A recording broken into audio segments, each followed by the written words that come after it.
what we really need is to be able to have open discussion. We don't need to be emotionally charged by everything we hear or see. So our purpose tonight is to get those conversations rolling. And that's what we're about to do. So. You hit it on the head. Yeah. Yeah. I don't have anything to add to that. Tonight, we have a very special guest. She's a marathon runner, community activist, community leader.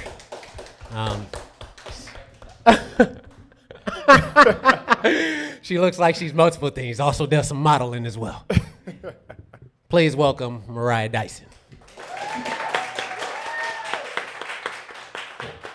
Hi, guys. What's Hello, the deal, hello. Mariah? Welcome. Thank you for having me. Thank you for all being here. Thank you It's for tight. pulling up. Yeah. Of course. I like the energy. I know this is about to be heated. No, I like the energy too. I like the energy. It's honest. I'm It's a little honest stressed energy. out.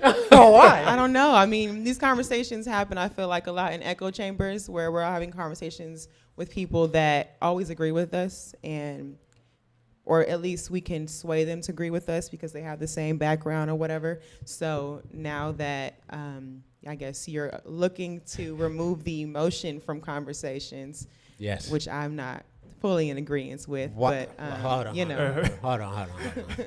Why? Before we get into who you are, I Okay. want to know. I want to know why you feel like the emotion shouldn't be removed from a conversation. I feel like emotions don't negate the facts that we're talking about. I think that it adds to it, and I think that they're part of the facts. Like how something affects me can affect me, my emotions, my physicalities, my people around me. So it's part of the conversation, and I think that without the emotion, we're just reading. I don't know. It's like we're reading history or talking about history. Like we're not a part of it. On the contrary, you don't feel like all that emotion can do the opposite. I mean, maybe we all need to have a therapist and talk to our therapist about our emotions or something, and that's like a big deal too, mental health. But I think that our emotions don't. I know that when I approach a conversation that affects me and people around me, my emotions don't. It doesn't sway how I'm gonna talk to that person, if that makes sense. And I'm talking, I guess, for myself, because I guess that's all I can do. It's But how you choose to use your emotions. yes, absolutely. Okay. I don't think everyone else uses their emotions like Mariah, so you guys try to be logical. All right, so Mariah, what got you into all this running? How'd this start? Really, I've always been an athlete. I've always played sports, and I did run in high school and a little bit after. And honestly, it was from like FOMO. All my friends at one time Fear of were missing running. out. Yes, the fear of missing out. All of my friends were running and like hitting PRs and running longer than they did the week before. So I was like, dang, wait, my body works. My mind works. So let me use it. And I just started running, and then the goals got bigger, and I just, keep trying to top my last year. That's where I'm at. I want to. Oh, go ahead. I was going to say, just speaking of running, I was looking at your website, which I'm sure we're going to get into your brand as well. I saw that you were a part of the hashtag Run the Ballot Yes. program. Can you kind of explain what inspired you behind creating hashtag Run the Ballot? That was a collaborative event with another nonprofit called Our Own. And really at that point, it was still about Girl Gang Crazy. We're just, I guess, going to name my nonprofit with 3 other founders. One of them's here.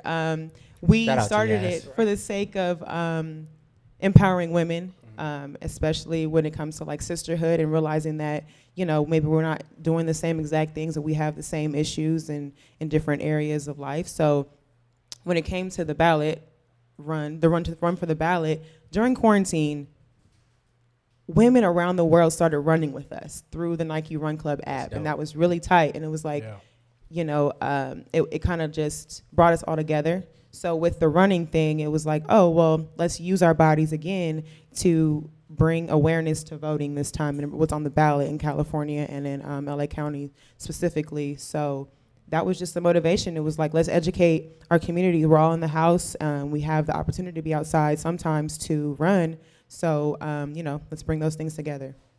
What was it that encouraged you specifically to have that desire to get into politics and want to inform other people about it?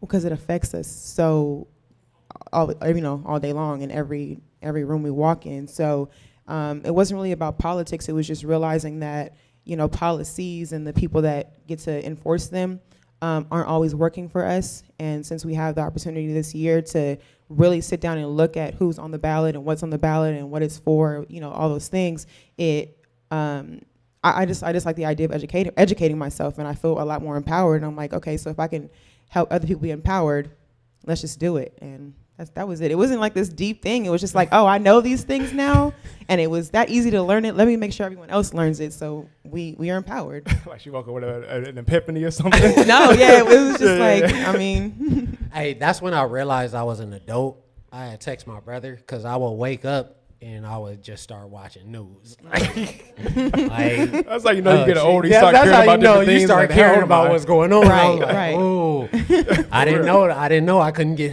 free health care no more. Listen. So, oh shit, nigga. Right. Hey, bro, when I first found out I got off my mom's insurance, I didn't know what to do. I was out here naked. That was rough. That was a rough time. I'm still out here naked. I ain't going back. But I kind of fell in it the same way. As you guys know, I used to go to a cult church. A cult Christian church? Yeah, cult Christian church. So in that in that church, they just used to say like, oh, you got to watch out for the New World Order in the Illuminati. That's all I knew. Wow. No. So So extreme. So I started off hardcore with just conspiracy theories. I thought niggas was lizards and everything. He's on a far spectrum. Yeah, Earth is flat. We had that flat Earth conversation. Oh, and all Lord. that. So, but then the older I got, I would get into these conversations with people, and I would be like, "Oh yeah, the Earth is flat," and they'll be like, "What's the relevance?" And I'm oh. And then I was You're right. What is that? That was all gracefully like, all right, I thought that was the end of it. And then I started realizing like, okay, I need to start building a foundation like historically of, even if I do believe like, okay, the world's taken over by some conspiracy theory, I would need to be able to provide the why or how this happened. And then that's how I started really getting into like policies and legislation and voting and all of that. So Yeah. yeah, It's like, you know, I'm had not a going to fun ride. say. I'm not gonna say I'm some grand wizard when it comes to politics or anything like that. I'm learning just as much as everybody else is continuing to learn. But for me, it started in college. I went to Cal State Northridge. I was a journalism major, and I remember having classes where I had to go and interview another student about like maybe a prop or whatever it is, whatever the assignment was. And then I'd be like, I don't know what this is, so I'm just gonna make it up. Made up the paper. Took it to class, and in the middle of the class, teacher said, "I think you wrote this without talking to anybody." Oh, I absolutely Lord. did. So from You there, were caught. Yeah, I was caught red-handed. So immediately from there, I'm like, all right, I need to learn about these different things and try to just educate myself so I know what I'm talking about when I'm discussing something. Otherwise, I'm just gonna listen. Like, oh, okay, really, that's crazy. Yes. So Yo. that's kinda where Conversations it are a lot began. more fun, I think, when you know what you're talking about, or like you, 100%. or at least open to learning about it. So All right, so the reason we're here is, we have one of the stupidest elections I've ever seen. And I haven't paid attention to voting for too long. When's the first time the majority of y'all voted? First voted? Obama, right? 2012. Is that when that was? 2000. Mine. Yeah, 2012 for the majority of us. And we're talking about just presidential. Yeah. Right? Mine was 2016, I think. Yeah, So- yeah. Oh, okay. 2016. Oh, Ooh. so So did I. wait, so Right. so the way I see this is the majority of political opinions do not matter past Obama. So we will keep it from Obama to Trump. But why is, during the most polarizing time, why is voting so important to you? Because I know you're very serious about it. I scoured your page. Well, You again, talk I about think voting often. I think that talking about the autonomy that we are seeking as Black people. Oh, I'm sorry. Let me narrow this down. Okay, thank you. Presidential voting. Why Okay. is presidential voting? Okay, so important that to will you? mean that does, I guess, then maybe Okay, so at this point, when it comes to the presidential election, my focus hasn't really been there since the primary, since the Democratic Party knocked out a few candidates. My focus wasn't there anymore. I did start leaning more towards progressive conversations in LA County. So when it does come to the presidential election, it's hard because I like to take into account people's emotions and realizing that how it feels to be an American every day matters. And what Donald Trump has made us feel, is shitty. And that was like where I started to, I guess, talk about it more when it comes to that. Like I don't necessarily vouch for the Democratic Party. I'm not like gung-ho for all that they do. But right now, the alternative to what we had in the last 4 years matters to me. I think about how people always say we're voting between the lesser of two evils or whatnot. You hear that all the time. And sometimes I do get caught in my mind like, okay, if I feel like I'm voting for the lesser of two evils, should I vote to even begin with? And I don't know if that like kind of crosses everybody else's minds. It's like I don't think that we have to vote. I don't think anybody should be shunned for not voting. I'm not saying you're doing that.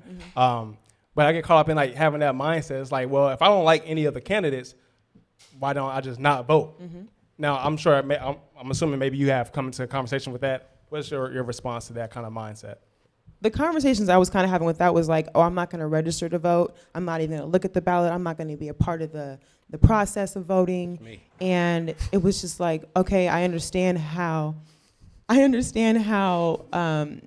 we feel like we don't have a say as into what actually happens, when people get voted in. But there's so many other things on the ballot that do actually get looked at, or you know what I mean, like the election. I mean the propositions, for example. There's so many of them. For you to not register to vote and like read about the progressive ways to change the way California and LA County is counterproductive to me. And it's like you're rah-rah and you're talking about down with the system is a moot point when we're, at that point it was like September. We're 2 months out from an election where you can actually do something for your immediate community. If it feels daunting to take on the entire American society and like government, fine. But like right now, right here, there's measures that matter that you can, be a part of. So. I always feel like when people say, oh, you got to choose between the lesser of two evils, it's like, oh, do you want me to rob you or beat you up? Which one? Take your You pick. could like, just rob me, I guess. Or you third option? Like, they try to pigeonhole you into a position where you think, oh, you have to vote for Biden or you have to vote for Trump. Who's they that makes you feel that way? Everyone. Okay. Social media, like society, vote or die. If I post that I will never vote, I will get bashed. Okay. Aggressively, and there's no reason to be bashing people. So for okay, choosing so not did to you vote. register to vote? No, nothing, and I won't. But okay, John, let me ask you, what was forementioned. You can still vote on other things on the ballot. It doesn't have to be like the presidential vote. You can like skip that, like whatever. Literally I'm going to vote on these props. How many? What's your I guess counter argument to voting on props as opposed to just the presidential election? Props are relevant. There's not my battle though. If you don't register to vote, how can you vote for those props? Check this out. So, how many of you understand props? Do you guys understand? How many of you read through the props? I did. Okay. And I offered services to read them with people. Okay. They still got time to read it too. Yes, So yes. It's not over yet. Okay, so were all of you able to understand the loopholes that were within all of the props? Like Prop 15. Prop 15 about taxing major corporations. You guys read about that? So how would you vote on Prop 15? I voted yes on Prop 15 in order to funnel some money back into the community because it wasn't all about taxing the corporations. It was, I'm pretty sure, wasn't that one like also to reverse an old proposition? It was Prop 13. Prop 13 was the one that put rent, I believe it was rent control, something having to do with rent control. And Prop 15, they say that that will undo Prop 13. Mm-hmm. But, so let's say, I didn't want to get into this because these prop topics is very heavy laden. What we talked about, he said they written like riddles. Bruh, I No. swear to God, these props is like riddles. Like, So they Yeah, said I agree Prop with that. 15, I Fuck you. said, this isn't my part of the conversation. like basically, hey, basically, when they give you those props, they be like, we really don't want you to vote. That's really what it is, because not Sure. most people they can't understand it. So it's really frustrating that when you do present something that's very important for people, and then you present it in a language that people can't even understand it, and then they say that, okay, well, if you vote yes for Prop 15 or no for Prop 15, if you vote no for Prop 15, and you're like, oh, okay, they're gonna tax corporations. There's no guarantee that they're gonna actually do that. There's no guarantees to me on any of the props. But 100%. I It is, think- yeah. it is possible, but let's look at Well, but real quick, but even when you said that, you talked about how they're written and how people aren't able to understand them and whatnot. I still don't, even if I look at it and I think it's a riddle, it doesn't make me feel as though I shouldn't vote on it. It's not an excuse for me to be like, well, I don't understand it, so I'm just not going to vote on it. Exactly. Where there's ways or people you can talk to break it down. There's groups that you can join that can break down these different props and help you understand it. Therefore, you can be able to educate people around you in your community, so on and so forth, and vote. and then also you could just do things in your community. I mean, you can as well. I'm not saying you cannot. I'm not voting. I'm leaving it at that. So you're jaded by the semantics of things, and is that what's deterring you from your civic Duty. duties? And Yes. if you want to break down the word duty in No, a no, way no. that No need. you feel okay, We're good. all We're right. good. We're good. We don't need to go there. Okay, okay. He was about to catch some smoking. I wasn't going to help. Oh no. I'm glad she was ready for me to. Well, what do you mean by duty? Yeah. No, 100%. Because if I got backed into a corner, I would have said it. But I just choose to opt out of this system until we get a third party. So do you think that if it feels like you're talking from a place of privilege in my eyes? That's where it's like you decide that you can opt out because at this point the politics and the policies don't necessarily completely, I don't know your life, but I mean they don't completely affect you negatively at this point. But there's people in your communities and people that are around you, like me at this table, who are negatively affected by a lot of the policies. And I feel like I would love it if my friends just showed up for me really quick. It's not even about me being a part of the system. I think that I have a duty to other people around me. And it's like, if I'm going to do community work, I can also just register to vote online. They already have my information anyway. So just get the ballot to my house and fill it out and, feel like the people around me are also being uplifted by my choice. I just don't feel like my vote is gonna do something for a system that's not built for me. So, It's not no, okay. so if even, and I'm speaking on all levels, city council level, senators, Congress, presidential level, I don't feel that this system is built for me. Even the prop policies are still catered towards wealthy. So why I'm not gonna allow anyone to pigeonhole me into saying like, oh, okay, you have to vote for this reason. Like it's the only way to make change when it's not. I don't know. Yeah. Yeah. Okay. So that's my take. This conversation reminds me of a question that I don't know who got the question, but I overheard someone talking about it. Do you guys feel that people who don't vote shouldn't be able to complain about the state of things politically in the U.S.? You think so? Why? Yeah. I think that they should just be quiet. Or Why'd you have to look at me? I think that they should just it's not like just be quiet, but I think that if you don't have actionable resources for me right now to down with the system, which I'm still here for, I would love the system to be reworked and shut down for us to, get what we need. Because like you said, it's not built for us. It was also built, 2 centuries ago, and it's been, bastardized since. But when it comes to people who don't want to vote, they're also not the same people who are doing community work. Or no, does that make sense? I'm sorry. That people who aren't voting are not educating themselves on what's on the ballot or like political efficacy and things like that are also the ones who are at home mad instead of in the streets mad and doing things in the streets. So, and not to like generalize and say you're not doing anything, but that's been what I've noticed a lot. Go ahead. Do y'all believe that we the people give the government too much power over us to make us feel like, oh, if we don't vote, then we can't say anything. I don't think the government puts that on us. I think peer to peer, we put that on each other. If someone doesn't vote and they have their reasoning as to why they do not vote, I don't believe that they just shouldn't be able to complain like, well, I'm not saying anybody else saying this, but I don't think that they should just shut up and just take it. Like, we just got to deal with it. Because you still live on this soil. You still pay these taxes. You still live under this system. So if you don't want to vote because you feel like you're voting between the lesser of two evils, you're like, well, fuck it, I ain't voting for neither one of them. They're both evil. Then that's your right to vote, to not vote as well. So I don't think that I don't think the government's putting that energy on us. Yeah, they're going to push their campaigns and say vote or die, whatever it is. But we put that on each other because everyone gets so passionate on making a change. And I understand that. But if you have your reasoning, it almost feels like sometimes people be feeling bullied, like, damn, like, you ain't voting, like, look at I you, don't whatever. think people are passionate about making change because You don't think so? more people will educate themselves. I think it would be I don't think it's fair to say people aren't passionate to make change.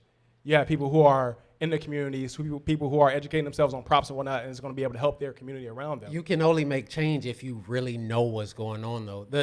Part of this divide in general, like the divide between the left and the right, like this divide is exacerbated because we don't know how it got to this point. So that's my issue. Like, why am I going to be going all in on this?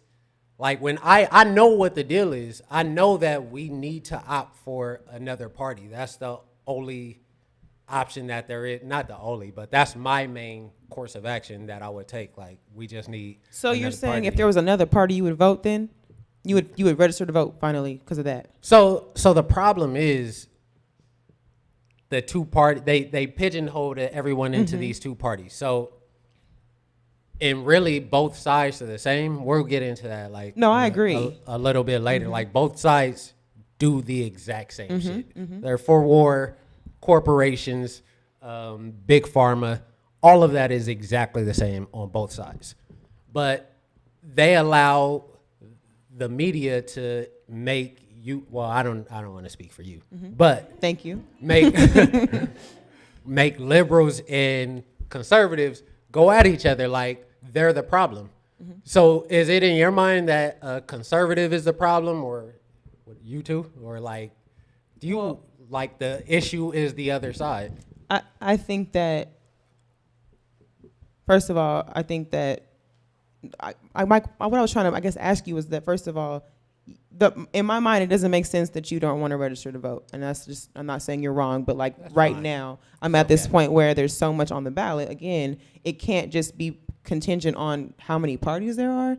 Because, again, back to the measures, a lot of the time it's not necessarily about just which party endorses it. It's like about, there's even like corporations who are involved, or like community organizers on like, you know, the community side of it. So in my mind, the third part, again, so if there's a third party that align with all of your values and think that you thought might change the world, you would register to vote? Yeah, I'll register. Would you also, so then are you skipping all of the measures? Or are you only voting because it's the third? I'm just trying to understand the logic of not registering to vote and like being part of this part right now. I'll vote for everything. So again, you did not register to vote, and you're not voting because there's only two parties to choose from right now. Because to me, it's still corrupt. Well, okay. Well, let's look at this whole party landscape. There are other parties, obviously no other major parties such as the Democrats and Republicans, but I know that they have one party called like For the People, I believe it is, and they have people like Cornel West and different speakers that they had an event at, and they're trying to be specifically for the people in the name. That's what I will vote for. That's what you vote for. But yes. I don't know. I just feel like when you start looking at the party landscape, it's just the money that's being put into them, pumped into them by the corporations. So that's what's changing things. So if the 40 people come up and they start running against Republicans and they don't want to take corporations' money, that's going to put them behind in the race. I can't even tell you the ratio that put them behind that. So the whole system needs to be changed in terms of how the government, the political parties accept money. How do you change that? That's what needs to be on the ballot. I don't know what the cap is on money that people can give to different parties, but needs to be a cap on that. Before we go in on that, there's so many things. Yeah, it's a lot. It's a lot. Let's talk real quick about the divide in our country right now, Okay. like between the left and the right. Mm-hmm. What is causing this divide? Like, so how do you feel about Trump? That's a very loaded question. What do you feel about? How do you? I feel about him as a president, as what he's done in the last 4 years. Yeah, how do you feel about him as a president? Because I heard you say earlier that Trump's making people feel like shit. Mm-hmm. So At its base, it has been like the 9-month microcosm of how the 4 years have gone, and then his celebrity before it. He was his interests were all based on money and power, and in order to reach those heights, he took steps on people's backs and communities' backs to get to these points. And I think that as a president, he's done a shit job at making the American people feel like they have any agency in this lifetime.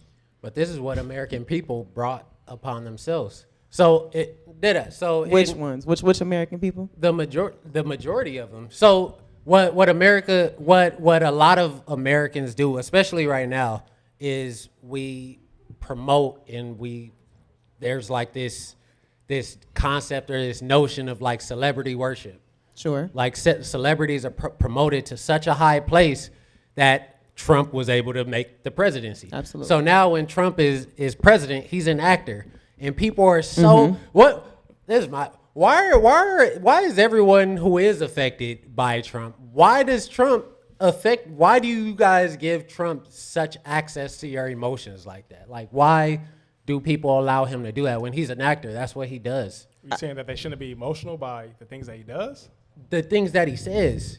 I think that the presidency has always been what it is. It's not necessarily based on just him. I think that even every presidency, every time since we've had presidents in America, the whole time, it's been like, this is the person who is like in this high office that's supposed to be a person of humility and modesty that runs the country based on values, based on what you went to history class. This is all the things that we've been told as Americans. I am speaking to the fact that he's a TV we were star. Told That's him. But they all have been. They have all just been people who live in the White House, go on TV and speak to the nation and for the nation as the commander in chief. Like, all these are like words that are used to make us feel the way we do. So now that he's the president and made half the country feel like shit on purpose, we're allowed to feel that way. Well, also to add on that, we were talking about how has he made people feel like shit. He's holding the highest position that you can get, whatever, in America. He's a leader of the free world, so to speak, quote unquote. If you look back during his presidency, remember the situation in Puerto Rico where this dude was passing out paper towels and he's like shooting them in the crowd? Mm-hmm. Do you remember that? He's a very insensitive president when it comes to certain things, even like with COVID or whatever. He didn't act on it soon enough. He's downplayed it. He talked about, I remember during the conversation with Biden, he talked about his son or whatever and how he got dishonorable discharge or something like that. Mm-hmm. He's insensitive though. But somebody to hold that highest position in the U.S., of course they're going to tug at your emotions or whatever, no matter whether it's Trump, Obama, whoever it is. But it's ridiculous to think that just because this man is president now, he's going to change who he's been. I'm not saying that Trump is who he is. But he's talking about how has he affected people and make people feel like shit. And that's what I'm saying. Like, the problem is people's reaction to him. Okay, in a perfect world, how would they react? How should they react? Yeah, I'm just curious. How? Except that he's an actor and he's doing actor shit. But he took a position as this actor that he's not playing the role. You never took a job before you knew what you were doing? That's the job I'm at right now. We know what the president does. The president has been a thing since 17 whatever. But it's not that the times have changed. This is a celebrity who's the president. we had a celebrity president. What was right? Ronald Reagan was also an actor back then, and he got in and played the role. Yeah, it was he like played 1940. the role. What was that? 1960? Your argument is gonna be- 1980s. My bad. 1980s. That was 1980s. 1980s. Just 30 years ago. We're still dealing with the 1980s. trickle down effects of his presidency and his actor. Huh? 1980s, but even with let's move forward a little bit. So Okay, wait. I have a quick question. Did Go you ahead. vote in the 2016 when he Hillary? became elected?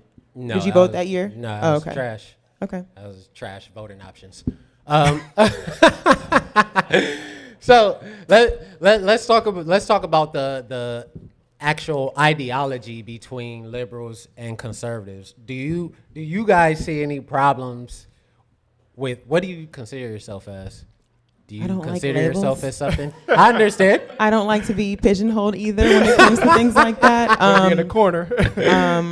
I honestly, not for nothing, I really recently learned that my views kind of emulate the left, right? Mm-hmm. So I didn't even, for a long time, I was like the left and the right. Like, what is the difference? Like, I don't know what side I'm on. I just let those terms ride. And like, I honestly, okay, who is blue and who's red? So No, answer the question for me, please. I don't know. Who is it? Is it the Democrats Democrats red? are blue and Okay. the other ones are red. Yeah, I don't even necessarily to pay attention to the colors, all that. You know, I understand what the community needs, and I understand what I need from the policies and how I've been negatively affected. I don't have a political party that I'm like gung ho for. Did that answer your question? Yes, it did. Thank you. Okay. You said like what do we consider ourselves, liberal or conservative? I mean, I would definitely lean more so towards liberal. I don't think it's wrong to take some values from the conservative side. I think that probably definitely correlated with how like I grew up and like my parents with what they instilled in me growing up, which made me lean into the liberal side. I'm not gonna be like on a soapbox talking about fuck the right and make sure y'all down with them, whatever it is. You know what I mean? So I mean I've always leaned to the liberal side. Specifically, ideologies, gun control, abortion, Like pro-life, pro-choice, all that. pro-life, stuff. pro-choice. Do you guys not side with anything that the conservatives side with? Like, do you feel like there should be gun control? Do you feel like there should be pro-life, pro-choice? Do you believe that there should be bans on gay Well, marriage? let's talk about the gun control thing. I know Okay. we've had different conversations about that, and I used to always be like, you shouldn't be able to buy an AR-15 or this, that, and the third, because why does anyone need that or whatever? The more I've looked at things and talked to people, honestly, it always comes down to the saying, guns don't kill people, people kill people. I was watching a video where a young man was in Arizona. He's a white dude. He was like, obviously Arizona's an open carry state. He probably killed someone. Now listen up. If he kills somebody, that's not my business. I don't know what happened. I'm saying what I saw in the video. He ran a little experiment where he would have his firearm I on his saw hip. that. I watched He's that like, video. let me go into these liberal areas and see how people act. He walks into the areas and no one really gives a fuck. At least they doesn't appear to give a fuck. And I'm like, okay, if someone has their gun and it's like visible, should I be worried about it off top? And honestly, I mean, I feel like we've been conditioned to worry about it, like, oh shit, he has a gun, look out, or whatever. But unless that person is, erratic or trying to visibly cause harm, why would I be worried about if he has a firearm on his hip? Where we grew up in a place where people would have firearms, you can't even see them because they have them tucked somewhere. So when it comes to gun control, I mean, I'm not really worried about it. I think that there should be guidelines in terms of getting a gun because it shouldn't be so easy to get one. But in terms of like if LA was an open carry state, it really wouldn't bother me. Niggas get shot regardless. Yeah, niggas die every day. Do y'all agree with that? Like, what? I wanna hear. Like, do you guys agree with all these left-leaning side ideologies? Like, I like that. You would like that. I don't agree with nothing. No, look. And that was the end of it. When's your birthday? When's your birthday? Oh, that's what we're doing. We're doing the sign thing. When is your birthday? It is when it is. It's March. Are you a Pisces? Yes, I am. Oh hell.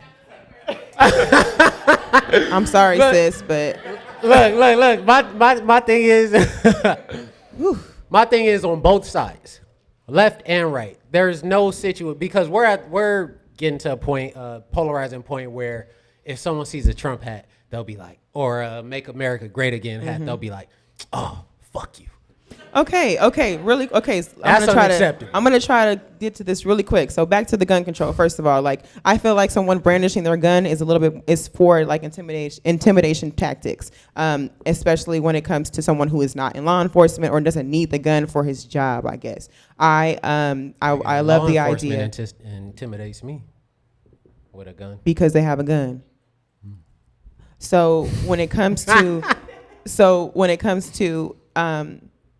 having it and protecting yourself with one and feeling like you're protected because you have one in your home or in your car or wherever, I'm okay with that. I'm not necessarily interested in like looking at people's gun all day long. Like I was in Mexico actually recently, and their police drove down the streets frequently in like maybe 8 officers on the back of a truck with guns just to look around, just to let them know that we got these and we can do what we want with them basically. And that feels like intimidation. So I forgot what you said after that. Something about the other ideologies. Yeah, let's take it to this question. How do we help heal the divide between the left and the right?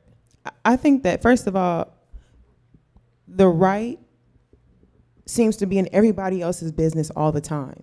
And like when it comes to like, so abortion. Like what? Oh, abortion. okay. Let's talk about that. Like I don't think that it's really up to anybody else, not another woman, not another man, anybody's opinion on what I do with my body. And for whatever reason, they love to be in the business about that. Let's not talk about that one. I think that's frankly ridiculous. Let's talk about another point. I think we all agree on. Yeah, let's okay, not talk sure. about All that. right, That's what's a another ridiculous one? point. Let's go to another one. Absolutely, I agree. What's it? Wait, yeah, yeah. What's another ideology on the right that Yeah, I'm talking about polarizing. the divides. Period. Okay, yeah, again. So sides. Gay marriage. Why is that your business? Who I'm dealing with for the rest of my life? Why is that anybody's business? And I don't understand. Like as much as they're in everybody's business, they don't care about their community. They care about themselves. You want to tell me what I can't do, but also not involved in what moves me or what I can do and how it helps my life on a daily basis. But that's when I start feeling like religion needs to be separated from people's minds when it comes to politics. Like I don't care who sleeps with who. I don't care what makes you happy. I want you to live your best life, whatever that may be. The gay marriage thing is stupid too.